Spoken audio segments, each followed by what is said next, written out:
ሟች የሁል ጊዜ ልማዱ አምሽቶ ጠጥቶ በየቦታው ወድቆ ውጪ ማደሩ ለአካባቢው ማህበረሰብ ብዙም አዲስ ነገር አለ። ይሄ ከባድ የወንጀል ድርጊት የተፈጸመው በጌዴኦ ዞን ይርጋ ጨፌ ወረዳ ውስጥ ነው። የተፈጠረውን ከዝ በዚህ ይርጋ ጨፌ ወረዳ ጨረቆ ቀበሌ ላይ ሁለት ጎረቤት የሆኑ ሰዎች ቅርብ ያሉት አብረው ጠጥቶ አብረው ውለው አብሮ የሚያሳልፉ ሰዎች ናቸውና ጎረቤቱን ገለዋል ማለት። ስለመግደሉ ያየ ሰው የለም። መጠጥ የሚጠጣ ሰው በመሆኑ ሁሌም እየሰከረ ወደ ቤት የሚገባ ሰው በመሆኑ የተፈጠረው ከዛ አይታወቅም። ቤት ፊት ለፊት ላይ ወድቆ ሳለ አስክሬን ተገኘ ማለት ነው። ታዲያ ከዕለታት በአንዱ ቀን በአካባቢ ወድቆ መገኘቱ እንደለመደው የሚል የቅጽል ስምም ያሰጠው ሟች ህይወቱን ነጥቆ ሳይነቃ ቀርቷል። እንደተለመደው ጠጥቶ ሰክሮ ወድቋል በሚል ግንዛቤ በመውሰድ ሰዎቹ ግለሰቦችን በስርዓት ቀብረዋል ማለት ነው።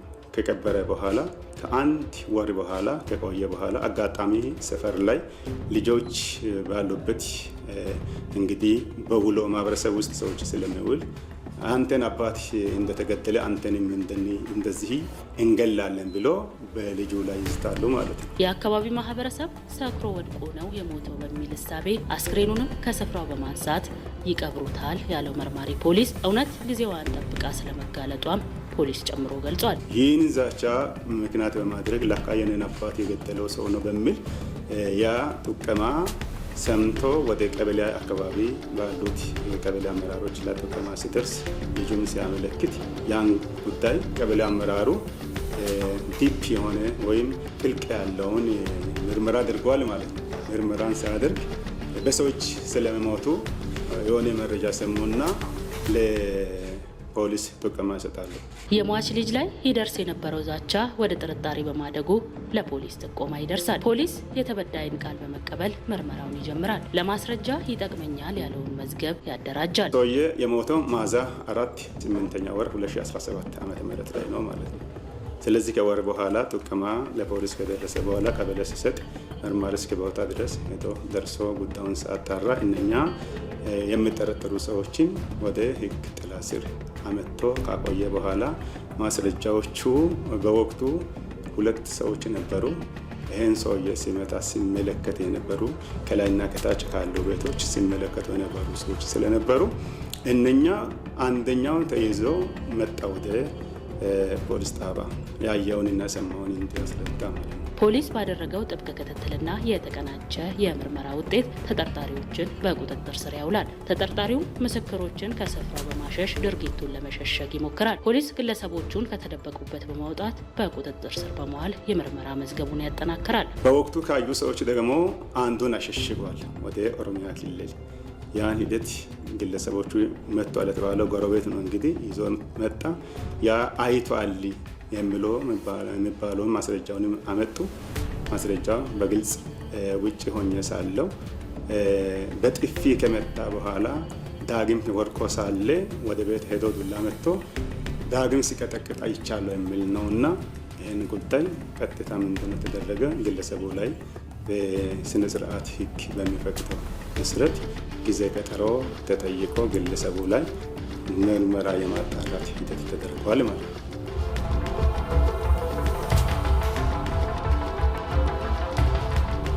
የአካባቢ ማስረጃ ሰብስቦ ዳግም የሞተ ሰው አስክሬን ተነስቶ ማስመርመር ስላለበት እስከ ሐዋሳ ድረስ መንግስትን በጀት ጠይቆ ዶክተሮች እንዲመጡና የተሰራ ሐውልት እንዲሰበር ተደርጓል ማለት ነው።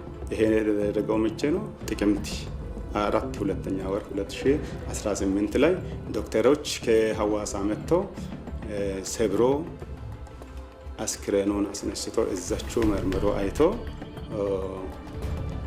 አረጋግጧል ማለት ነው። ጉዳት እንደደረሰ በጽሁፍ በቅርብ ያረጋግጣሉ፣ ግን አይተዋል ማለት እኛም አጠገብ ስለነበርን ጉዳት የደረሰበትን ቦታ በአይን አይተናልና ምርማሪ ደግሞ ያደረገው ከሞተበት ጊዜ ጀምሮ ጥቆማ ከሰማበት ሰዓትና ጊዜ ጀምሮ እስከዛ ድረስ የሰው ማስረጃ፣ የሕክምና ማስረጃ እስከ ሐዋሳ ድረስ ደብዳቤ እየተጻጻፈ ለዞኑም የወረዳ ፖሊስ እያሳወቀ ይህን ርቀት ሄደዋል ማለት ነው መርማሪ ፖሊስ የጀመረውን የምርመራ መዝገብ በሰውና በሕክምና ማስረጃ በማደራጀት ሟች ጉዳት ደርሶበት ሕይወቱ ማለፉን ያረጋግጣል። ሟች ከተቀበረ ከ7 ወር በኋላ አስክሬኑን በማውጣት የምርመራ ሂደቱን ማከናወኑ ፖሊስ እውነትን ለማውጣት የሚሄድበትን ርቀት ለሌሎች መማማሪያ እንዲሆንና በትኩረት መስራቱን የገለጸው መርማሪ ፖሊስ ጥፋተኞች የሕግ ተጠያቂ እንዲሆኑ ተደርጎ መዝገቦች ተደራጅተው ለአቃቤ ሕግ መላካቸው ተገልጿል። 7 ወር የቆየው ሐውልት እንዲሰበርና ከውስጥ እንዲወጣ የተደረገበት ዋና ምክንያቱ በድብቅና በሽፍን እንደዚህ አይነት ወንጀል ድርጊት ፈጽሞ ሌሎች ቀጣይም ደግሞ ለካ እንደዚህ አይነት ነገርም አለ እንደ የሞተውንም የቆየውንም የተቀበረውንም እንደዚህ ሕግ እየተከታተለ ነው እንደ መንግስት እንዲህ ክትትል እያደረገ ነው የሚል ወንጀል ከሚፈጽምበት ድርጊት እንዲቆጠብ የሚያደርግበት ሂደት ነው የተማርኮት ማለት ነው። የአካባቢው ማህበረሰብ ወንጀልን በመከላከልና ወንጀለኛን ለሕግ አሳልፎ በመስጠቱ ረገድ የፖሊስ አጋዥ መሆኑ የተነሳ ሲሆን ይህንንም ተግባሩን አጠናክሮ መቀጠል እንዳለበት ፖሊስ ጥሪ አቅርቧል። ማህበረሰቡ ምንድነው አሁን በየቦታ አሁን በኮሚኒቲ ጋር ተያይዞ ባለ ጉዳይ ላይ በየስፍራ በየቀበሌው በየጎጡ በየአደረጃጀቱ እና ከማህበረሰብ የተሰበሰቡትና የተመረጡ ሰዎች አሉ። ገለልተኛ አማካሪ የሚባሉ ሰዎች አሉ። ወንጀል የሚከላከሉ ሰዎች አሉ እና ደግሞ ከማህበረሰብ ፖሊስ በመሰረቱ ከማህበረሰብ ለማህበረሰብ ነው አገልግሎትና በዛ ልክ ከጎን ነው የሚቆሙት አሉ። እነኛ ሰዎችን ደግሞ እርስ በርስ ትምህርት የመስጠት ሂደትና ጥቆማ እንዲሰጡ ክፋት እንዳይፈጽሙ ወንጀል ድርጊት እንዳይፈጽሙ ብዙ ክትትል እያደረገና አለን እኛ ከጎናችን ነን። መረጃ በየትኛውም ሰዓት የፖሊስ ስልክ ኦን ስለሆነ ክፍት ስለሆነ መረጃ እየሰጡ ያሉበት ነው።